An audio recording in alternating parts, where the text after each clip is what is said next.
Hi, this is Quinn at Impeccabilities, and today I'm going to show you how to make a jig for the projector in the ProPlace IQ. So we're on iq.hotronix.com, and then we've come down here and clicked on ProPlace IQ. So what we're going to do is we're going to click Start New Layout, and then you can just type in a name there and create a new one. I've already done that with the name I want, so we're going to do this 3.5-inch left chest right here. So right now it's already got our 1-inch grid with a white background and black lines, which is what we prefer, but in projector mode you can go in here and change that to a different color background or a different size grid. So in edit mode I'm going to click upload image, and this is just a PNG that I'm pulling in here. And so this is a 3.5-inch rectangle. I just made it magenta so that it's easy to see.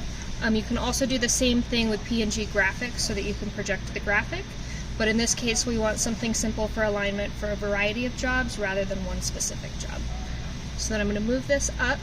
Each of these squares is 1 inch, so for our placement I want to go 4 lines down so that 4 inches is at the center of my graphic.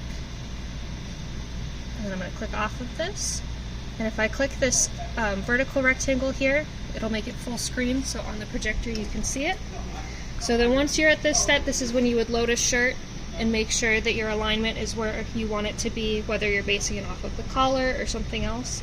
So without a shirt here it's a little hard to tell, but it looks like it's a little too close to the center for a left chest.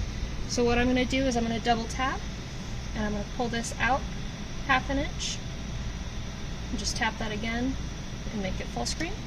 And so that's how you make adjustments to it, and then you're all set.